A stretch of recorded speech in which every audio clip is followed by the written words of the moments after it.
Story 1. My grandfather left us his farmhouse, but not everything there belonged to him.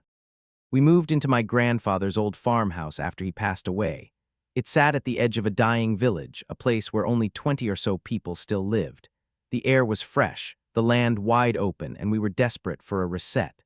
My wife, our 4-year-old son, and our old Labrador Dozer packed up our city life and traded it for something quieter. I worked remotely using Starlink, so distance wasn't an issue. The house itself was humble, creaky, and filled with the scent of dust and memories. It was my grandfather's, but it never truly felt like it was mine. From the first day something felt off, we started to notice things, subtle, unnerving things. A car parked too long down the road, a figure on the ridge at dusk. The unmistakable feeling of being watched. One night, Dozer woke me up, growling and barking at the back door. I grabbed a flashlight and stepped outside. Just as the beam cut through the dark, I caught a glimpse of someone running from the garage. They vanished into the trees. I rushed back inside, locked the doors, and called the police. They arrived at dawn, just one car, one officer. In a town this small, help was never fast. All they found were pry marks on the garage door lock. Someone had definitely tried to get in. After the police left, I couldn't shake the question, what were they looking for? The garage looked like any other old tools, cans of nails, some gardening junk. But in the back corner, half hidden beneath a dusty black cloak, I found a box. Inside was something strange, a stone chalice. Heavy, cracked, covered in carvings I didn't recognize. It looked ancient. I searched online. Nothing. No history, no legends, no symbolism that matched. Eventually, I gave up and placed it on the mantle, thinking maybe it was just an old family heirloom. A creepy one. Weeks passed, things calmed down. No more sightings, no more sounds in the night. We started to settle in again. Then one evening, I took Dozer for a jog down the dirt path behind the house. He tugged toward the forest road, more excited than usual. It was getting dark, and I figured a few extra minutes wouldn't hurt. But just as we were about to turn back, something spooked him. Dozer yanked free of the leash and bolted into the woods. I hesitated. The trees were dark, thick. I thought about our son, how devastated he'd be if his best friend disappeared, so I ran in after him. The forest was dense, shadows twisted. I called out again and again, but nothing. Then I smelled smoke and saw flickering light. I crept forward and found a clearing. A campfire burned low, surrounded by figures in black cloaks. They stood in silence, facing the flames, too far to see clearly, close enough to know they weren't hikers. Suddenly I heard barking. Dozer. His deep voice echoed through the trees. Then they heard him too. The group froze. One turned, another reached for something beneath their robe. I didn't wait. I turned and ran. Branches tore at my face, my legs. I didn't stop until I hit the road, then the porch, then the locked front door. My wife was pale when she saw me. I told her everything. We argued about calling the police again. But who would believe me? Strange people in cloaks around a fire, no actual threat. Nothing taken, just fear. We decided to wait until morning to search for Dozer. At sunrise, I stepped outside. In the mailbox was his collar and a note. Return what is ours, and you will get back what is yours. Come to the fire. Follow the river. The house is waiting. My stomach dropped. I knew what they meant. The chalice. I packed it carefully, wrapping it in my grandfather's old cloak and placing it in a wooden crate. I told my wife to stay inside with our son. If I wasn't back in 2 hours, call the police and leave. No waiting. I walked back into the woods. The trail was quiet, the air still. I passed the now cold ashes of the fire and followed the river down a narrow slope. That's when I saw it, an old wooden house, sagging but intact. I approached the front door, and before I could knock, it opened. A man stood there. Young, normal, almost unnervingly normal. Jeans, flannel shirt, short-cropped hair. Like someone you'd see in a grocery store, not deep in the woods. Come in, he said softly. I hesitated, then I heard it. Dozer whining behind a door. He's fine, the man said. Did you bring it? I set the wrapped box on the table. He unwrapped it slowly, reverently, and placed the chalice on the wooden surface.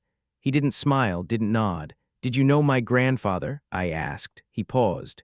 He was one of us. That answered nothing. He walked over and unlocked the door. Dozer burst out, tail wagging like mad. I dropped to my knees and hugged him. I looked back at the man. Who was he, really? The man didn't blink. You should go now. Is it safe for my family to stay in that house? He stared for a moment, then said, that depends on your family. I walked home, Dozer at my side. My wife hugged us both. Our son had slept through the night, blissfully unaware. We stayed. Days passed, then weeks. Everything seemed normal. But every time I looked at that empty spot on the mantel where the chalice once sat, I wondered, who were those people? What did my grandfather do? And most of all, was it really over? Story 2. I shouldn't have been there. My girlfriend Anna and I had always dreamed of escaping the noise and stress of city life.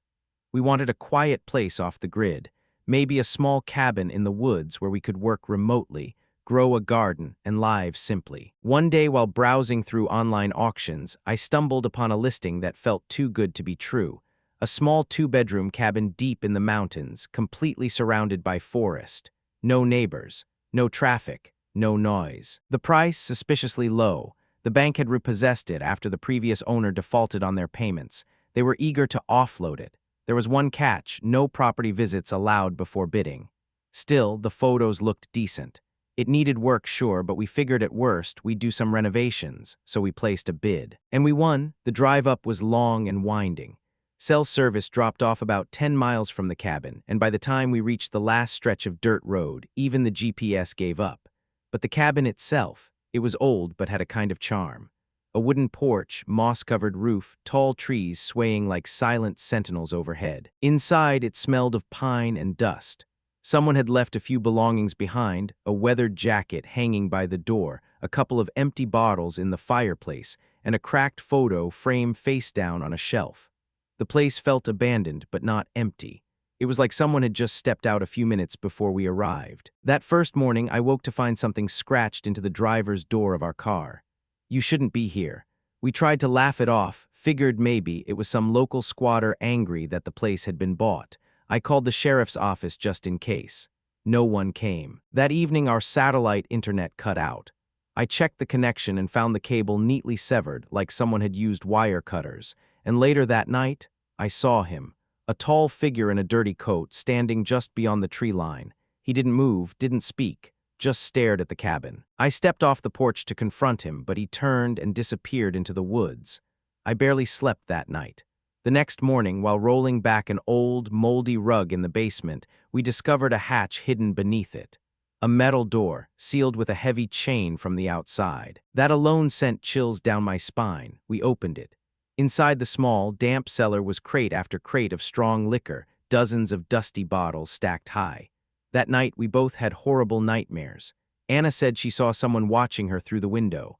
I dreamed of someone whispering my name from beneath the floorboards. The next day, we decided to drive into town to buy a security camera.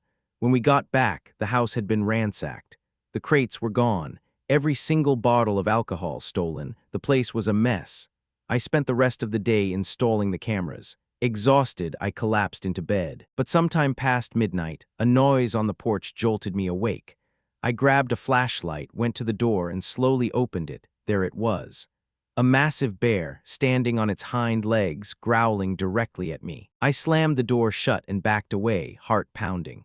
Anna rushed into the room, terrified. The bear lingered for a while, then finally wandered off into the dark. The next morning, we checked the camera footage. Someone, the same tall figure from before, had scattered some kind of bait right outside our front door.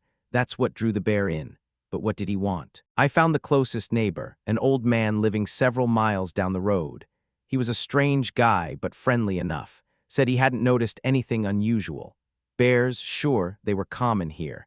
But he did tell me something chilling about the previous owner. He didn't sell the place, he just vanished. No family, no trace, just gone. A few months later, the property was listed by the bank. Days passed. Everything went quiet again. Then one night, he returned. This time, he was holding a massive wooden club. I was jolted awake by the sound of smashing glass and twisted metal. I ran to the window. He was outside, beating the hell out of our car. But this time, I wasn't unarmed.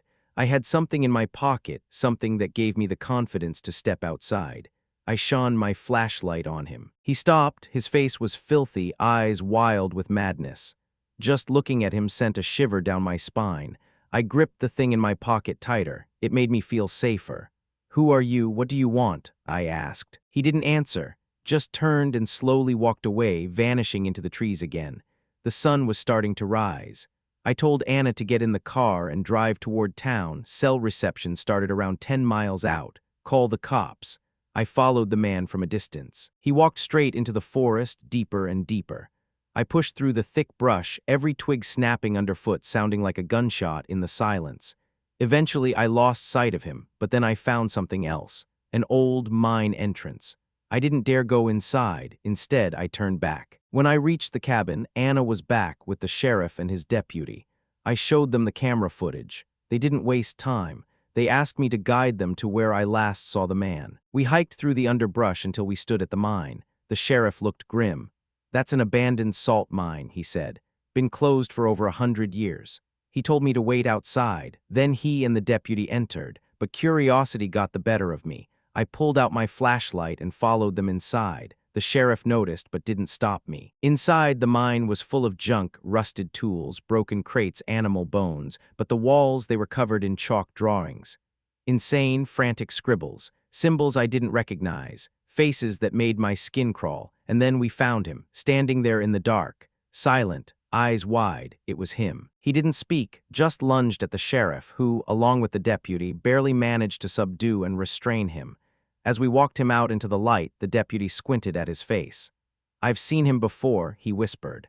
"That's the guy who used to own the cabin, the one who disappeared." Later, I learned he'd been diagnosed with severe schizophrenia, declared a danger to others. He was committed to a psychiatric hospital. I never saw him again, but sometimes I still dream of him, standing silently on our porch, watching. Story 3: Voices in the Vent. We moved into the house in November. It was quiet, nestled on a tree-lined street in a small town where people still waved to each other. I was 5 months pregnant, and my husband, Daniel, thought this place would be perfect to start our family. At first, it was. But by December, I started hearing things. It wasn't dramatic at first. Just little sounds, tapping inside the walls at night, faint noises from the vents. I told myself it was just the house settling, old pipes, the wind, but then came the voices. Late at night when I couldn't sleep, I'd lie in bed and hear something low and muffled coming from the vent above the dresser. It was too faint to make out, almost like a radio left on in another room. I asked Daniel if he heard it. He said no. One night I stayed up, staring at the vent. Waiting, it came again, a long whisper like a breath stretched into words. I leaned in close. My skin prickled. I could swear I heard, "Don't trust him." I sat up, heart pounding. Daniel, half asleep, rolled over and muttered something about a dream.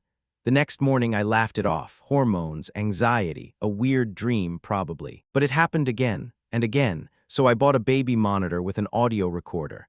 I told Daniel I wanted to test it before the baby came. He didn't think anything of it. That night I set the monitor up on the dresser, aimed it toward the vent, and hit record. I didn't sleep. In the morning I played it back while Daniel was in the shower. The first half hour was quiet. Then something, a soft metallic creak like someone crawling through ductwork, then a whisper. "She's awake." Silence, then, "He's lying to you." I paused the recording. My throat went dry. What was this? I played the next part.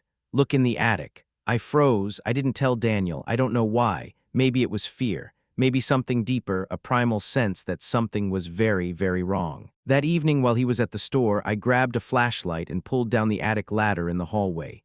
The air was cold up there, dust everywhere, boxes, old insulation, mouse droppings. Then in the far corner behind the HVAC unit, I saw it. A sleeping bag, an empty Gatorade bottle, wrappers, a worn paperback novel, and a phone charger plugged into a socket I didn't even know existed. Someone had been living in our attic. I backed away slowly, hands shaking, trying not to make a sound.